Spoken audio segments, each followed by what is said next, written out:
Like not your birthday wish, but your whole birthday status. Yeah. It's like aside from the wine and the food, I did spend a concerning amount of on like my actual day out for my birthday. I did drink a lot of rum. You did? Oh yeah. I don't believe you. I don't know why, but I don't believe you.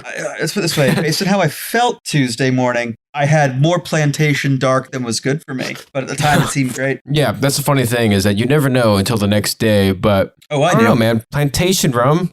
Can you go wrong? I mean, I would have just kept going regardless. I went to dinner, shared a bottle of wine with friends, went to Occidental, started with Michter's. Excellent noticed choice, that sir. 2 bottles to the left was plantation dark and went, yep, I'm that's switching. the one. Yeah. And I drank that until 2. I'm sorry about your hangover, but regardless, I'm glad you had a good birthday. It was worth it. Yeah. Hey, as long as it was worth it, then we're all good. Did you know that over $5 trillion exchanges hands on a daily basis? That's an average of over $220 billion an hour. Now, how does this much money move every single day, and why does it move the way it does? Here on Drunkenomics, 2 bartenders who also happen to be students at the University of Nebraska Graduate School of Business are going to sit down and drink to the global economy and try and translate it into English. So sit back, relax, pour yourself a stiff one, and have a drink with us to the comedy that is the global economy. All right, guys, and welcome back to Drunkenomics, the drinking podcast with an economics problem. I am without grace this week. Yes, I know. You are utterly without grace. No grace whatsoever, man. I am James Goldwater, less gracious host. Yeah. And you look great, by the way. Just so you know. I'm not just saying that because it was your birthday last week, and I'm not just saying that because you're a little bit less gracious. I'm just saying it's probably because it feels right. you know, when you're much more jolly. When you're confident in a position, you're just like, yeah, no, it's fine. Everything's easy. Water off the duck's back. Yeah. It's kind of like you behind a bar. You're just like, yeah, I'm meant to be here. Mm-hmm. This is my spot, dude. All right. Yeah. But it's weird for me to ask this. Yes, so I'm James Goldwater, less gracious host, but I have to ask, who are you? Oh yeah, I know. Like I feel like a lot of people can't recognize me because I'm more gracious. It's not because of the haircut or anything like that, or because I left my sleeves in Boston, but it's it's because I'm more gracious, and that makes me Aaron Wong. I think not Nate Wong. I can tell us apart. I can tell my. You can tell your twin apart from you. I should hope so. Yeah, some days you can, some days you can't, man. I don't know. It depends how much alcohol. I guess it depends how much plantation rum you drank the night before. Boy, that'd be really funny if you two went out wearing the same thing and you were talking to him. Yeah. But you were just that far gone that you were like, man, am I talking to a mirror? My reflection is giving great advice tonight. Well, I mean, I think you're giving him way too much credit because he doesn't give good advice. But fair. Yeah. This is Drunkenomics, the drinking podcast with an economics problem. So glad you all can join us. Hopefully you have a nice stiff one in front of you. Unless you're about to drive somewhere, then in that case, don't do that. Absolutely not. Wait till you've arrived. Please drink responsibly. And I think we have to start out very simply with an apology. Yes. To everybody. That was our bad. Yeah, it absolutely was. We intended to take 1 week off for Labor Day, and then that transitioned into being 2 weeks off just because we couldn't get the schedules to work properly while Aaron was out of town. So yeah, it's on us. That's sorry, guys. We're sorry for not having a drink with y'all in 2 weeks. I mean, I feel really bad because that was definitely a highlight of my week. I did record a really awful happy hour special for last week. Yeah. To be fair, I recorded 2 happy hour specials. One of them was much more doom and gloom because I expected the railroad strike to occur, and then when I finished recording it, I saw like my phone pushed the news. It said the strike was off, and I was like, "Oh, I thought it did occur." That's that ruined. I thought it did occur, but I mean, a little bit more on that later. Basically, what happened was, I guess I can break the news to everybody now. I started a new job. I had left my previous firm, and now I work for a company called State Street. If you don't know what State Street is, I'm sure you know what an ETF is, an exchange traded fund. And if you don't, go listen to our episode on ETFs. It's cocktails. Yeah, it's a great. I think the episode is called Funds of Funds. I think that's what it is, too. But basically, an exchange traded fund is basically just like a mutual fund. I'm sure you know what a mutual fund is, hopefully. It's basically like a mutual fund that you don't have to buy directly from the investment company. You can just buy from the secondary market, aka like the stock market. So you can buy ETFs just like you can buy shares of Apple or Goldman Sachs or whatever it is. There's hundreds of ETFs out there. State Street makes about 140 of them. It's a great company, and their most famous or the most well-known ETF is ticker symbol SPY, which is S&P. Yeah, which is the big S&P 500 ETF. It's the biggest, most liquid ETF in the entire world. I feel like I'm like pitching State Street already. But that's just because I really like this. I really like this company. Yeah, so I work for the Spider organization now. It's a great company. I really like the job. Still green at the gills, so hopefully it'll get better, and hopefully I'll learn a little bit more about doing the Drunkenomics ETF. Absolutely, no. So that's where we were. Yeah, and you were also trying to open up a bar, weren't you? Yeah, things have not gone well. Oh God. Yeah, no. The contractor did not do what I would describe as good work. Or to be fair, given what I've seen, what I would describe as work. He cut through the power lines to the rest of the building. Are you kidding me? I wish I was. I feel like that's something that you should know to not do. Yeah, it's definitely we're moving in a different direction is all I'm going to say. Okay. So yeah, we're kind of back in. Dang, man, I'm sorry to hear that, dude. One step forward, two steps back. Yeah, I thought because I thought you guys would be open by now, but dang, okay. Well, but anyways, yeah, I mean, this is kind of a long way of me saying this is kind of what we've been up to. A little bit of chaos. Yeah, we've had our hands full, a little green at the gills in certain areas of our lives, and that's essentially, long apology. Sorry for not drinking with you for 2 weeks. It's been a hectic last 2 weeks, but I was gonna say, hopefully you guys who'd been around for a while had been in the Discord, knew our Twitter or other social media. So you're able to either contact us that way, or more importantly, just talk to each other in lieu of us, which again, I apologize that we weren't around. And it does look like some of you guys did get into some fun conversations, specifically in the Discord, which if you're looking for an invite to the Discord, go ahead and check us out at twitter.com/drunkenomical, DRUNKENOMICAL. I mean, that's all of our handles. It's at Drunkenomical, and that was an excellent spelling, dude. I can't believe you did that. I think it's just because you're less gracious. The QQQ, I mean, the bet was, in case you guys wondering, the Qs had to close below 300.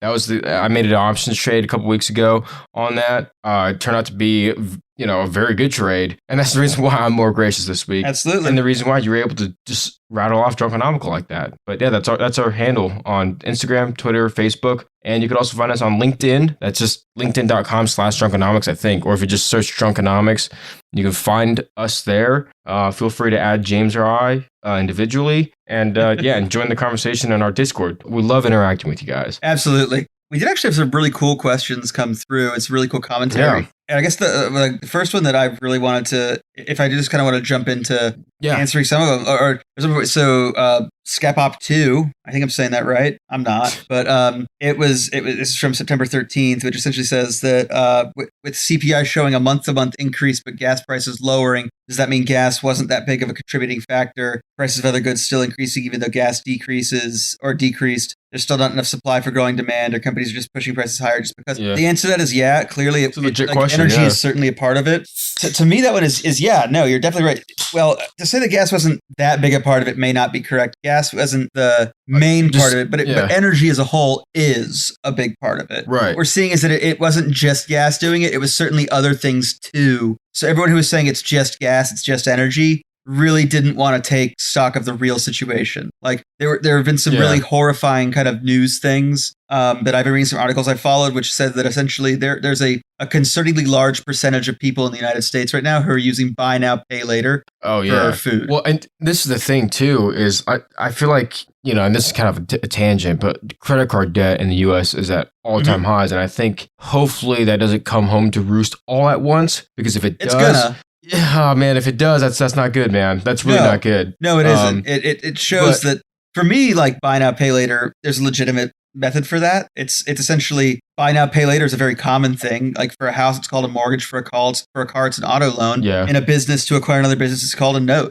Right. Yeah. So buy now, pay later is common, but it's to buy something big. It's to buy a durable good. But the thing is, with the credit card debt that we're seeing, it's little stuff that has added up over time. Absolutely. Grocery bills, because they've grown 8%, 8 to 10% in the last year. Yeah. I think that's contributing a lot to. Yeah, no, that's why when I was reading the article that specifically was stating that this many Americans or some percentage of Americans is using buy now, pay later for groceries. I was like, that's horrifying. Yeah, that's not good. That's credit cards, but worse. Yeah. Really. I mean, I understand buy now, pay later for like a TV, where it's like I can afford the payment, but I'm not necessarily going to sit here and wait till I have all the money to go buy the TV or something. Yeah. But when it's like so I can eat this week. It's a very serious problem because it's like, well, you have to eat every week. You know, you don't have to buy TV every week, but you have to eat every week. And so buy now, pay later, credit card debt, it's all the same. And we've seen it has been racking up. And for more and more required things or more and more what we used to see, it's a consumer goods, not just for. Yeah, I mean, and this happened to me when I was living in Texas too. Was like, you know, your rent, every year your rent would go up by this extreme amount, which like I saw this, I don't know, it was like a reel or a TikTok video or something like that. But a stand-up comedian that was like, in New York City, your rent goes up 20% every single year. Every time you have to renew your rent, you sign your 12-month lease. You know, when that expires and you want to renew your lease, it's pretty much gone up 20% every single year. And the comedian, I think, was like, dude, like, you got to give me more than, you know, 1 year to increase my salary by 20%. Like, I don't move up in the world that fast. You know? No, that's why you find in some places there's actually a cap on that. In some states, even, I think it's 5%. They can't raise more than that. No, I mean, there wasn't that in Texas, but yeah, I mean, honestly, there's certainly costs are going up. Yeah. Is all of it driven by increased costs of supply? No. Some of it is a company saying, I think my future costs will be higher, so I'm going to start hedging against them now in case I put goods out at a predetermined price that it's lower than the price I end up having to pay to do it. Also, like, if you listen to us historically, we talk about like the meat packing industry. We'll tell you that like they're making more money than ever before and they're selling less meat. Yeah. So that tells me prices have gone up. Yeah. At the very least. Yeah. And I think maybe that was just kind of a hedge. I mean, I don't know. But to kind of answer Skate Pop 2's question, I'm definitely butchering that. Yeah. And I think I'm doing a worse job of pronouncing this user ID than you are. But yeah, basically the energy basket of goods in terms of the makeup of CPI, it makes up about 23%, 23 to 24% of CPI. So if energy does come down, you know, even though it came down about how far down is it now? Like 23%? From its highs today, but it is down from the highs. It's down significantly from the highs. I mean, it's like WTI is about 85 now ish. Yeah, down from about 105 is kind of where it was hovering for a while. From its highs, it was almost at it was above 120, wasn't it, or something like that? Yes. Yeah. So but basically, what I'm trying to say is like it's down almost 30%, right? And CPI is still 8.3%, which if you think about it, 8.3, based on the report last week, 8.3 is not a good report, especially because expectations were at 8.1%. But the month before, and I'm not trying to defend inflation, believe me, I'm more upset about inflation than anybody else, but I forget what it was. It was above 9%. So it's come down significantly. It's still extremely painful. Well, the next thing is that a lot of these CPI numbers don't take into account kind of the average. They look at a basket of goods. They don't look at, like, as a whole, if you were to take like the cost of like the lower price of like food stuffs, you'd see that it's actually substantially higher than that. So obviously people who can least afford are being most hard hit. Tim got in there. This is what I'm talking about.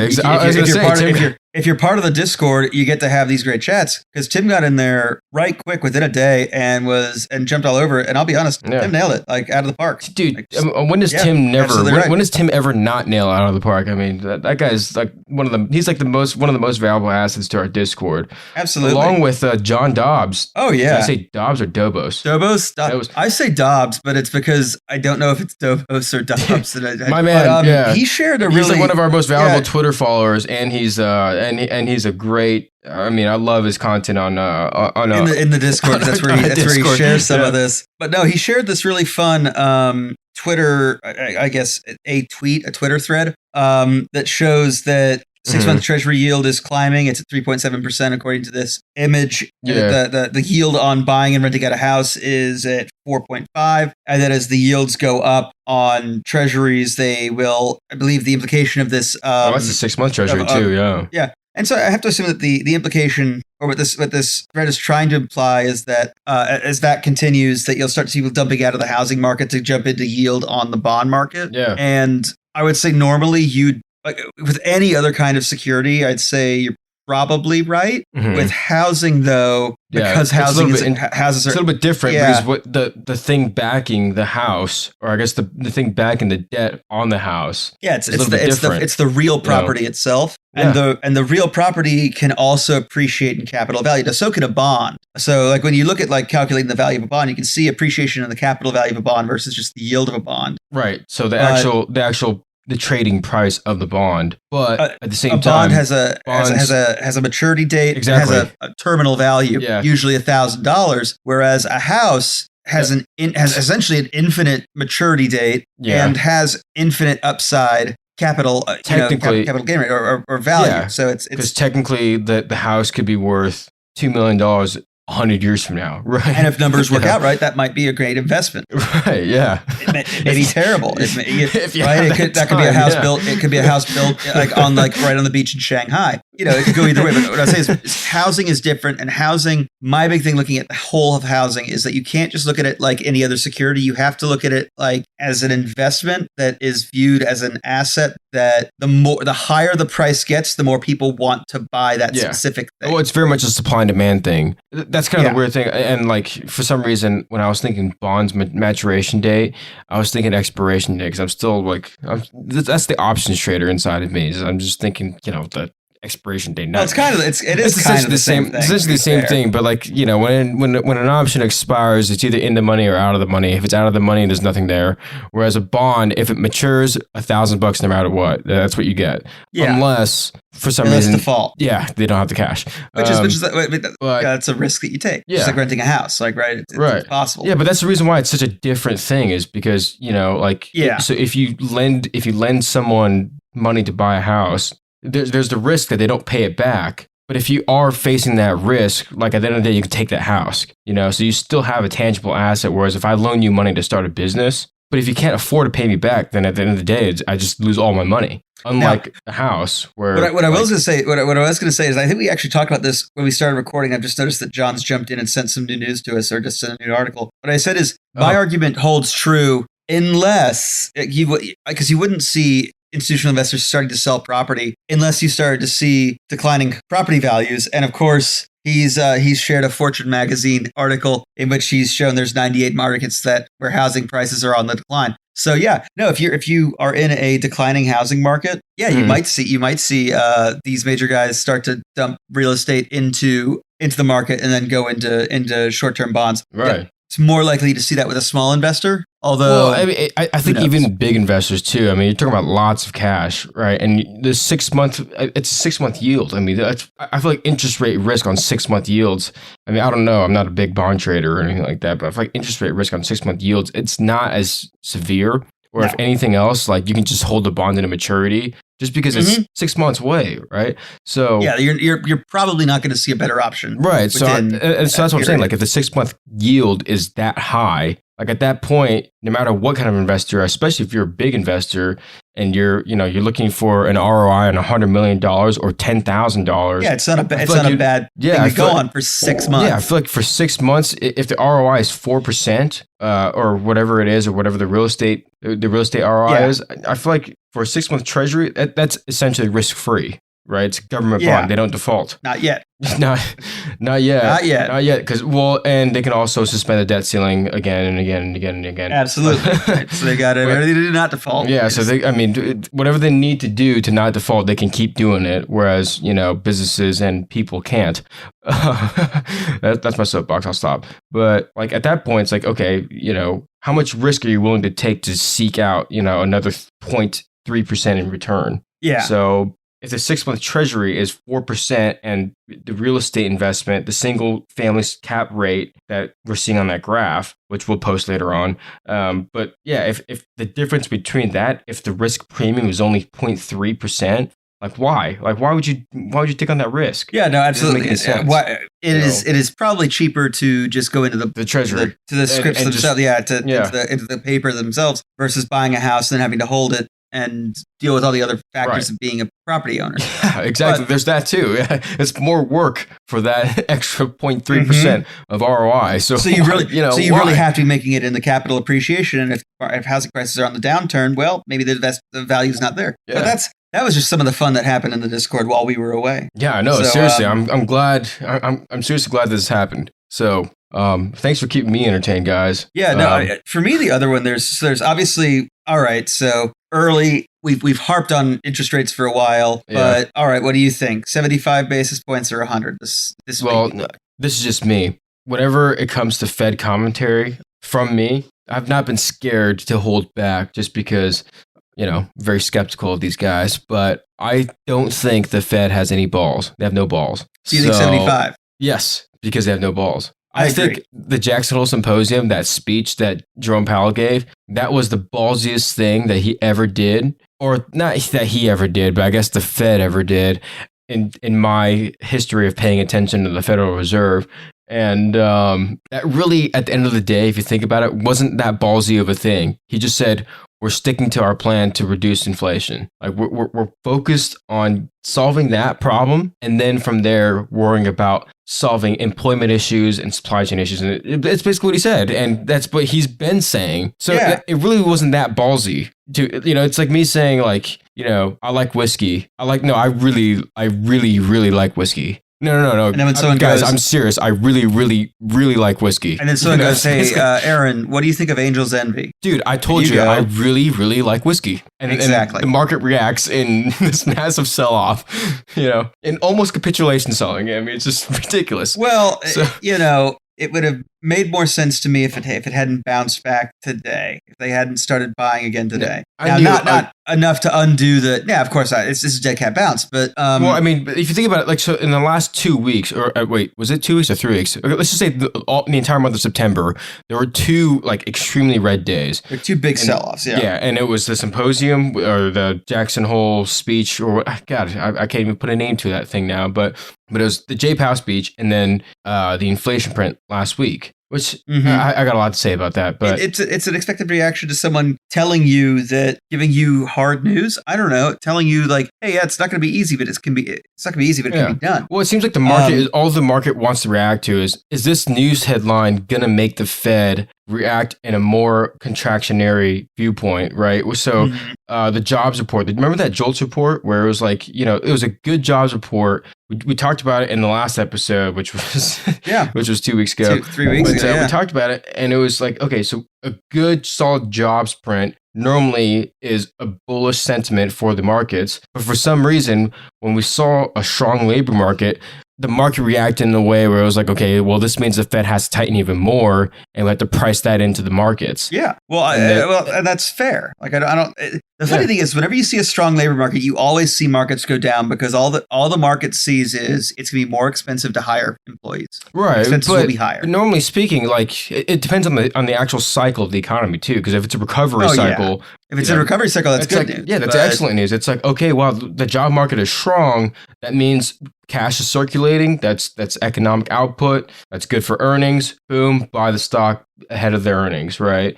So there's that aspect to it. But on the flip side, right now, it's just like a strong jobs market basically just means it gives the Fed another reason to be more hawkish. More aggressive. So, and look, more aggressive. I think the Fed's gonna have to be aggressive anyway. No, it's still more hawkish, more aggressive. Well, I know. I'm just trying to like. No, it's like what is it like? So FedEx came out with their forward earnings. Oh yeah, that's last week, good point. Yeah. And they really it's not good news. Put it lightly. Because I think that's a good barometer. They were down 21%, 21.5%. Yeah, I mean, it was disastrous. I forget exactly how much it was, but all I remember was seeing that giant red candlestick. I mean, that was ugly. And everybody was saying this is a good barometer on economics because FedEx is a major mover in the supply chain. Yeah, exactly. And if it really is. Yeah, and if there isn't that much supply chain activity, what is that telling you about the economy? And when you know what everyone else is demanding, and you see then FedEx, despite all that demand, is saying what it's saying, you go, oh wow, there's nothing to sell. Yeah, which is moving. Yeah, which is weird because like we're kind of caught between a rock and a hard place. Everybody's willing to pay this much money for things because inflation is super high, so you have to pay that much money for whatever it is. Yeah, but FedEx is saying, well, the economy is really slowing down, which is kind of goes back to the credit card debt thing. If the credit card debt, if all that, and it's record highs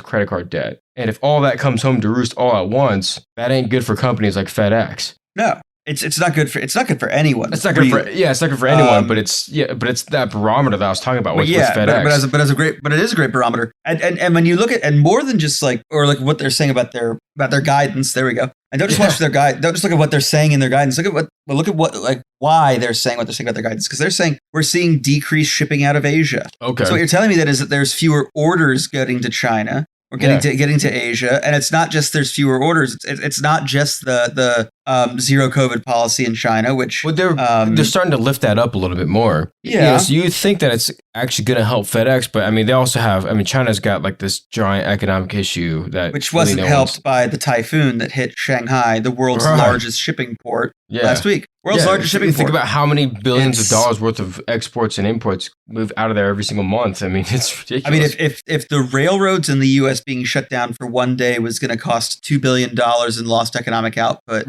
imagine what a single day at the single largest shipping port in the world, and now several days, maybe longer, because the port, while not being utterly, completely damaged, has some problems. Yeah. Well, is the entire port inactive? I don't even know. Like the eye of the storm passed directly over the shipping shipyard in Nantong in the early hours Thursday morning. Right, so wind turbine installation jack-up vessel came loose from its moorings, was destroyed. Right, so that was a boat that was not destroyed, damaged heavily. Yeah, it was a new ship due for delivery this year. Dang. They warned 7,400 boats to leave the port and to take shelter elsewhere. Oh, wow. I mean, it looks like, and I'm just reading some articles really quickly as I scramble for information. Let's put it this way: as of 2 days, this hit them Friday last week. So Friday last week was, just to go with the date, it hit the 15th, 16th. It's now the 19th of September, and they still have not released a damage assessment. Oh, China really? still has not released a damage assessment. That leads. I mean, like a lot of things have been delayed. I mean, that's based off of the articles that I'm reading. It seems like everything's just being delayed for a long time.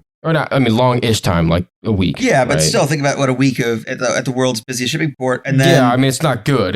I'm not trying to like make I'm not trying to say this lightheartedly, what I'm saying is that if things were good, they'd have released damage assessments. Things are bad, they haven't released anything. It's been 4 days. They don't know, so they either don't know or it's worse than they imagine. Yeah, and that's not great when it's, or maybe they don't want to shock anybody, right? Which isn't great news when it's the busiest shipping port in the world, right? And at a time when economic uncertainty and an inability to and an undersupply of I mean, we have this massive supply chain issue across the world, which really hasn't helped with inflation. It's really beyond the scope of the Federal Reserve to actually solve that issue, even though they're trying to. But it goes back to like what one of our Twitter followers tweeted at us. I remember I tweeted something like, "Will 75 basis points actually help us?" Because like that's been my running joke is 75 basis points. 75 basis points. Just throw 75 more basis points at it, and it's going to solve everything. Exactly. 75's the way out. Yeah, 75's the way out. But one of our Twitter followers was basically like, dude, if you kill demand, that'll solve supply chain issues. And I'm like, wow, that's such a brilliant perspective. That's totally true. It's morbid, but it creates different problems.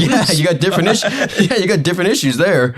But it's 100. I mean, honestly, 100% true. You kill demand. Well, it's right back to COVID's a fantastic. Or COVID can be cured very, very easily with dynamite. It creates different problems for the human, but COVID isn't one anymore. Right, exactly. COVID is no longer an issue. So I don't know. It seems like between that, one of the last things we talked about too was I think the droughts on the Rhine River. Oh yeah, there's droughts in. Up until this hurricane or this typhoon, there were some droughts in China as well. Yeah, the Yangtze River, and then on top of that, absolutely, droughts in Germany are not good, have not gotten better. But one of the things that Germany has done to kind of mitigate whatever issues that they're having is that they've seized the Russian refineries. Three refineries where the majority shareholder was Rosneft. Rosneft, yeah. Did Rosneft did they own those refineries? Were they leasing those refineries? Rosneft Deutschland. So it was called, the company was Rosneft Deutschland. So the German subsidiary of Rosneft, which is Russian state-owned energy company, owned these refineries. I say owned, no longer. The refineries are now under the control of the German.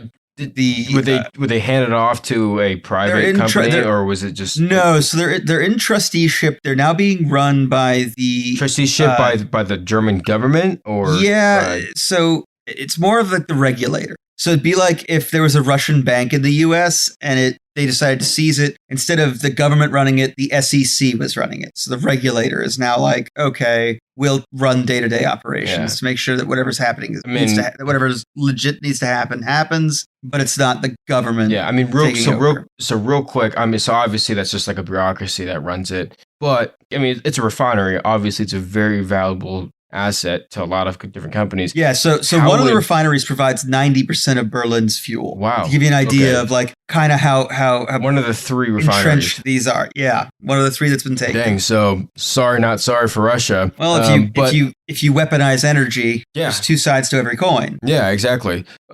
Before that, this is just kind of a logistical thing, and I'm just pure curiosity, just because, right? Because I mean, it's not that it's that important, but if there was a German oil company that wanted to own this refinery, how would they come to ownership of said refinery? Would they have to pay the German bureaucracies? Well, that's a very interesting question, because so what's happened is the trustee is they've been nationalized to the extent that they're now being run by the German trustees. Yeah, which I'm not a huge fan of. I don't like that. Or they've been put in trusteeship by the German regulator. So the German energy regulator is now running this. Essentially, this is no longer operating as a business. It's being operated despite its business owner for the benefit of the consumer. Yeah, I mean, this is the thing is like I'm a huge fan, not a huge fan, but I like that Germany decided to just seize these refineries. Yeah, and this goes against a lot of like my beliefs. Oh yeah, no, but, from a fundamental economic standpoint, this is not good.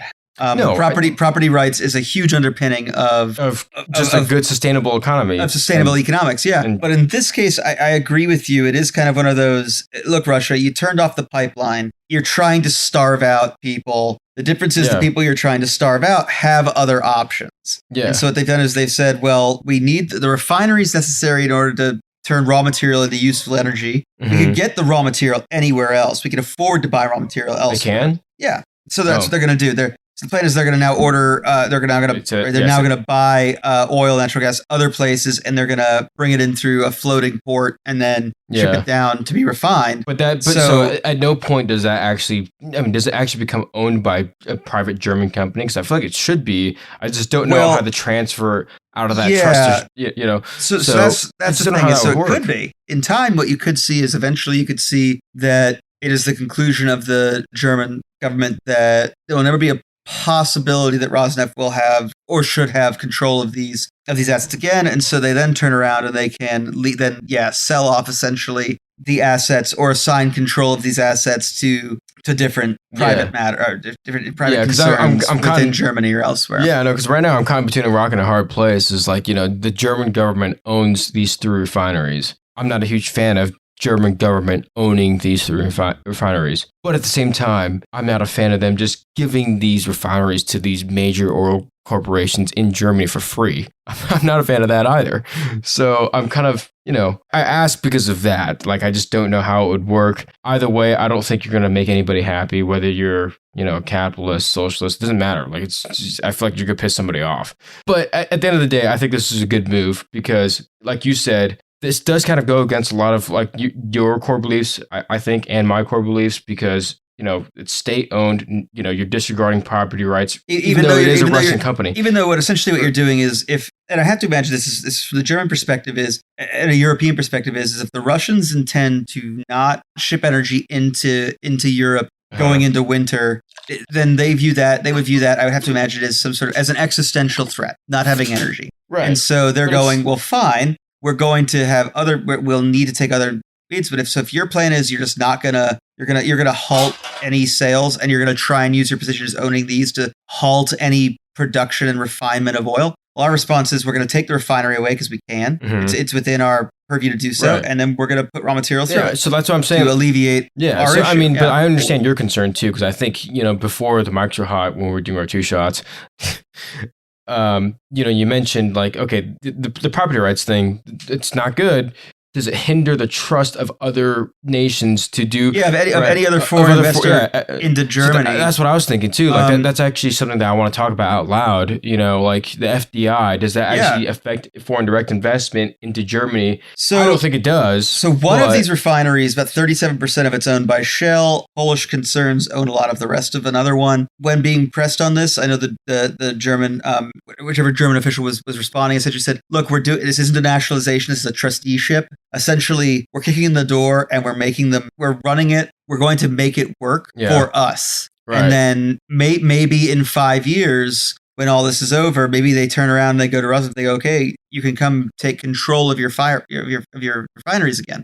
They may also in 2 years turn around and go to Shell or to the Polish concerns where it'd be like, would you be interested in purchasing the rest of these shares? Would you be interested in taking full control from our perspective of this factory, of this refinery? Oh man, that sounds really sketchy too, because it's like, okay, they took this refinery that essentially was created. It created a ton of value for. Thank you, Nate. My brother just got me a beer in case anyone's listening. Oh, good lad. I know, seriously. But basically, yeah, I mean, the German government just took this refinery that was, someone else built and developed it. We were investors in that, and we're on the right. The German government, they weren't investors in it. They were just they just owned the land that was. They were just stakeholders in it, and the next question becomes is for if you're Poland or if you're Shell, you go, well, we were on the right side of it this time, but should we go in further? And then all of a sudden, the German government can take this plot of land that was maybe worth X amount of dollars and then sell it to Shell or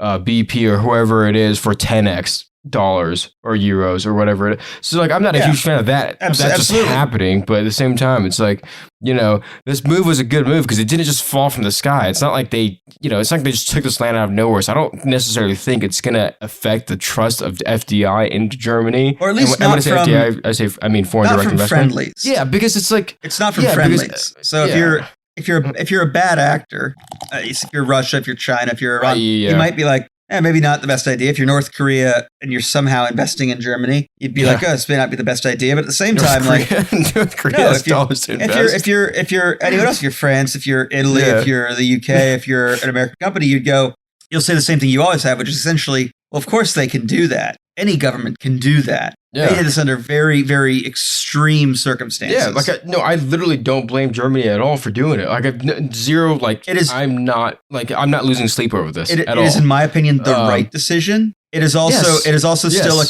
even though I say that, it's still like some of the things like they did the right thing. I still don't like what it represents. I know, so that's where I stand too. So I'm glad we're on the same page about this. Oh yeah, this is one of the very few things that we just are totally on the exact same page on. You know what I mean?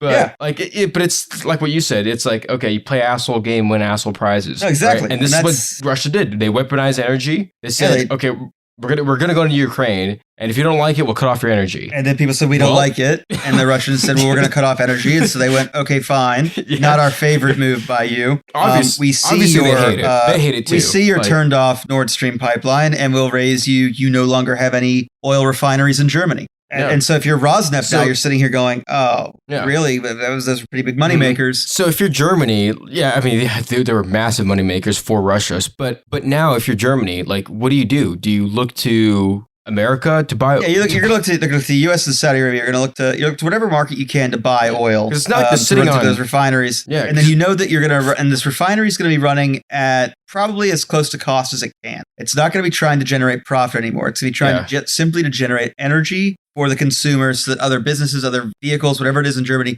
in Berlin specifically for one of them, are not being crushed by high prices. And that is this point of this act. Yeah, but at the same time, so if you are Germany, are you selling oil or are you selling, whatever commodity that they're trying to sell, nat gas, whatever it is, are you selling it at the spot price? Because if you are, that's much more than break even. Well, in the current European environment. Well, I don't know about that. I think they're going to look at what it actually costs them to do everything. What did it cost us to buy the oil? What did it cost us to refine the oil? This is our total cost of production. Well, I'm not sure the German government is going to be very efficient at all of that, but neither do I. They'll be more efficient than some. But what I would say is you're right. Yeah. This is not an ideal economic outcome. There is a reason that we do not like when governments interfere too directly, too much, too often in an economy. Yeah, they are a government is by its very nature not suited to the business of business. No, absolutely not. Nor should it be. Yeah, exactly. And it makes sense because in a business, you're out to maximize profits.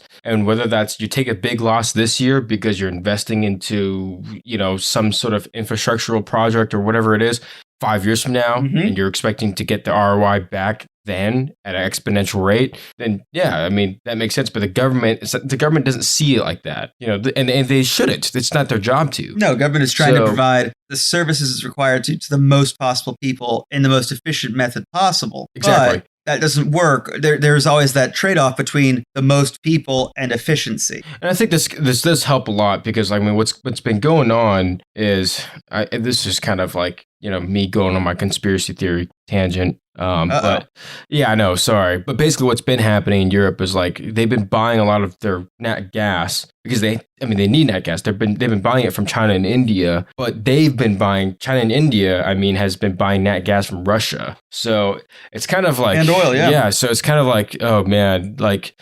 So basically, what I'm trying to say is like essentially, at the end of the day, they're pretty much buying it from Russia through different third parties.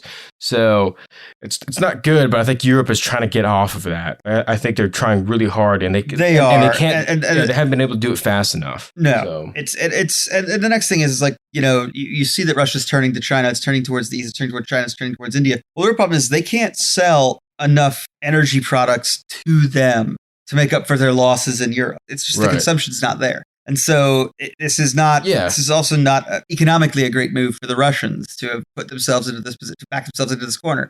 But, you know, that's spilt milk under the bridge. That's a totally different. It's spilt milk under the bridge. You probably should have thought about that in February when you invaded a country, when you have a military that essentially can be called up to fight for 9 months at a time. Now, be honest, you're getting really close to the end of that 9 months. I mean, and it's still going on, but I mean, you know, I don't know. The ECB, I mean, God bless the ECB, not really though, but kind of, you know, they've been on the same page with the, you know, American central bank. They've been pretty much saying like jumbo rate increases, right? That's kind of like the terminology they've been using, which really jumbo translates to 75 basis points. Yeah, I think that's about correct. Which I expect to see tomorrow Wednesday. It's what's going to happen. Yeah, so I mean, this is a big week. Yeah, we're gonna see central banks almost certainly raising rates to try and counter inflation. We really need to see how bad the damage in the port of Shanghai is. Yeah. If for no other reason than it's the single largest surface tonnage port in the world from one of the major suppliers of cheap goods or inexpensive goods. So how much would that disrupt the supply chain? How many, you know, because every single day that passes that people don't get their raw materials, that's a lot of dollars. That's a lot of dollars just up in smoke. You know, just don't exist. It's just gone. Yeah. If the issue was already there wasn't enough stuff to buy, it's about to get worse. Yeah, exactly. That's what it is. Yeah. So I think that's probably the big one is like, okay, what's going to happen with that?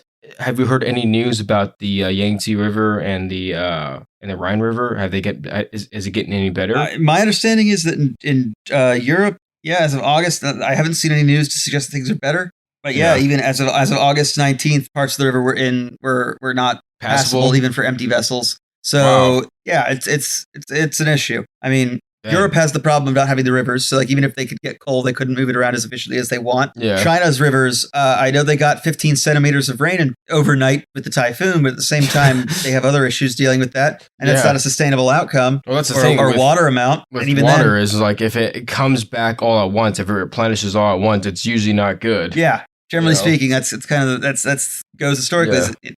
What was it in Jumanji? A little water's fine, but a lot can kill you. Right. No, but what I will say is kind of a means of on a slightly, I don't want to say lighthearted note, but I will say on like a business on what should be just absolutely incorrect for any business. Did you see that the chief operating officer of Beyond Meat was arrested at the Arkansas football college game on Saturday? Why you gotta be doing that, man? What's he doing? No, but for biting the nose of someone else in a parking garage. Like, why? Dude, you're the COO of Beyond Meat, dude. You can't be biting humans. Like, of all the meats, that's the least appropriate. That is literally Beyond Meat. It's Beyond Meat. I mean, the real problem is like, let's put it this way. He's been the CEO since December, but I will say is so far this year, the company is down 73%. Yeah, well, their initial stock price, it made no sense. I don't know how people valued it at that multiple. It made no sense. I just what I'm saying is like, it's like, wow, you know, you work for a company that's specifically trying to get animals out of the meat, food. Like the meat product sphere. You can't be biting people. Like, yeah, I know exactly. On. I mean, I don't know. Did you think the nose tasted good or what? I mean, that's the real questions we're going to have to ask him. Like, I didn't think that would have to be said. Listen, man. Like, honestly, I don't know who this guy is. He's welcome on Drunkenomics anytime. I mean, I don't know how welcome he is, but I would love to have a conversation with him. Just pure curiosity. Just like what were you thinking? Pure morbid curiosity. Like, I'd love to know the answer. That's to it. That's not that I'm a fan of his, because I'm not. But like, you know. I just don't. What were you thinking, dude? Like, why? Yeah, how did this seem like a good idea? But anyways, like, so Wednesday, when the Fed rate decision happens, what are your expectations? Do they 75? Yeah, okay. Obviously, we both. I think 75 is the unanimous. I think that's what the market has priced in. Everybody's priced that in. Yeah, market said there's an 18%. Market's saying an 18% chance of 100, and if it's 100, you know what? Round of applause, golf clap. Yeah, good. That's the best clap that I'll ever give them. But what do you think their forecast is? Do you think they'll say something like, obviously they're going to say data dependent. We're just like the next meeting, we're going to be data dependent. They'll say, they'll say we're data dependent. We're having to be strong. We're trying to crush inflation. Okay, drinking game. I don't know if this will get said, but okay, if I was going to say there's one thing that might get added, it's the possibility that there may be an addition or scratched out from what, was added and removed from the actual statement. Yeah. The need for a positive real interest rate. That's actually a really good point. Crush inflation. I actually like that a lot. That's actually an excellent point. I think that's what we're going to start seeing. I think we're going to see a pivot towards a necessity for a positive real interest rate. Well, right now, interest rate needs to be above 8.3% for that to actually happen. So, I mean, right now it's at 2. So, I mean, we got 600 basis points to go. Ways to go. That's a lot of 75-point rate hikes. It is. That's a lot. But I think that's through the end of next year. But I think that's what's going to have to. I think that's going to be necessary. Yeah, I mean, obviously, as the rate hikes increase, the inflation rate and the interest rate, the gap will narrow. So, yeah. I mean, I don't know. I think what they're going to do is I think they're going to remove the whole, we think we're going to start lowering rates at this point. They're going to remove it from the actual official. Yeah, I think the idea that they're going to remove, I think the idea that they're going to lower rates in late 2023 is gone. I think there's no mention of lowering rates, and I think they may sneak in a mention of the necessity of a positive real. They should. They absolutely should. And I think if they do, that'll spook the markets. And you know what? So what, man? Who cares? Do it. Spook the markets. It'll definitely spook the markets, but at the same time, it tells the markets exactly the metric they're looking for before they'll stop raising rates. Yeah. And that then brings everyone on side to a comment to that's like, okay, we all know exactly when. We may not know what the Fed will do. We may not know when the Fed will do it, but we know what the Fed's logical goal is. One last question for you. What do you think about quantitative tightening? What do you think they're going to do? Because I just found this out not too long ago in my new role at State Street. So the whole QT, when they started that back in June, a lot of that was just bonds maturing. So it wasn't necessarily they unloaded the bonds and they dumped it on the market. No, they just let them go. I thought that's what it was too, but they just matured and they just collected the par value. The Fed collected the par value, which is the reason why the actual balance sheet didn't actually go down. Like the size of the balance sheet didn't actually go. It's still 8.9 trillion or whatever it is. Yeah. So and that's why when you looked at some of the things they said, we're going to go back to, we're never going to be as small a Fed as we were before all this because of the maturities. I think they have to start unloading the MBS. But what do you think about the liquidity in the fixed income market? Do you think that they're actually going to say, like, don't worry about liquidity, we'll take care of it? Or do you think they're going to be like, you know what, screw it? Like, we did you all these favors for the last 2 years. We provided all this liquidity for you guys. Well, on the one hand, I would love to tell the banks, you've had 2 years. We did everything for you so you didn't ever have a bad day. We have been warning you. This will start in September for the last 8 months. Look at the reverse repo market, dude. I mean, there is you failed to. Can you have a bad day when there's $2 trillion in the reverse repo markets, man? Like you failed to prepare.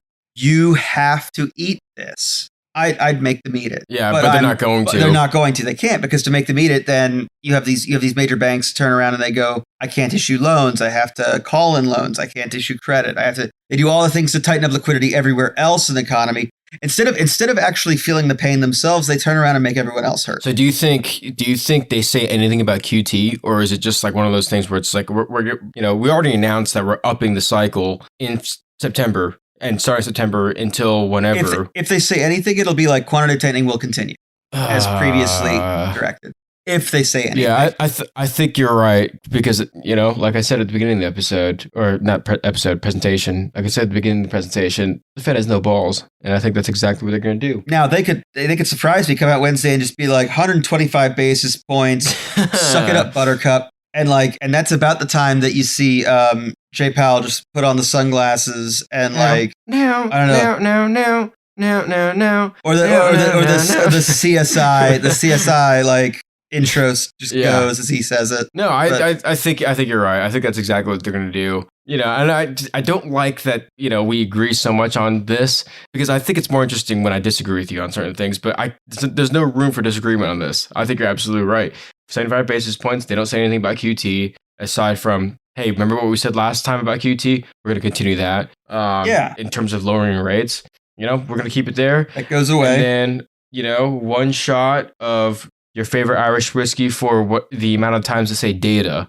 How's that for a drinking game? Over under 40. Yeah, you might need to get 2 bottles of JMO. Oh, no, wait, you don't like JMO. You like Tully? Okay, yes, Tully. So you might need to get 2 bottles of Tully for every time they mention data in their statement. One shot. It was nice knowing you. Yeah, it was nice knowing you too, man.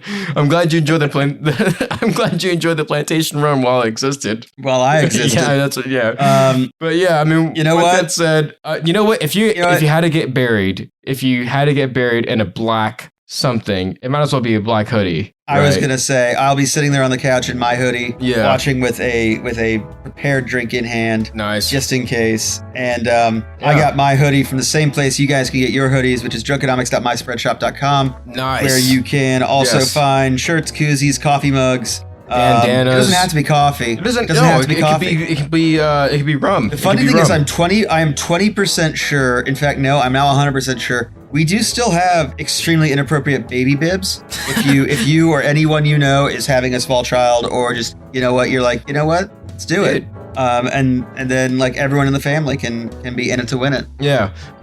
Seriously, any support there would be much appreciated. On top of that, if you already have too much merch, if you have too many hoodies that you just can't, or if you're worried about supply chain issues, you just need to get some of the liquidity off your books before the inflation eats it. Why don't you check us out at patreon.com/drunkenomics, yes. DRUNKENOMICS. Yeah, it's tip of the tip jar. Helps us keep the ice keeps frozen, the liquor cabinet stocked. The lemon stocked. And by the way, I have lemons. Okay, since I've been in Arizona, I've always been stocked with lemons. So it helps keeps the citrus around Aaron and the scurvy away from him. And for me, it helps me keep. I'll be honest, it does help me keep the plantation rum in stock, dude. So seriously, any support there would be greatly appreciated. You know, last but not least, like I said, in social media, feel free to add us, reach out to us anytime. We love hearing from you. Literally, like, I'm not kidding. And if you've got a minute, go ahead and write us a sweet review. Yeah. But yeah, with that said, seriously, love drinking with all of you. Sorry about the last 2 weeks, but glad we were able to sit down and have this one together. And finally get back together. Yeah. The only thing I had to say. Having said that. Yeah, the only thing I had to say is continue to play chess, not checkers. Don't brag, just say. And as you all know, the most important thing to do this week is to. No matter what you hear, stay drunkenomical. That's it. Cheers, my friend. Cheers.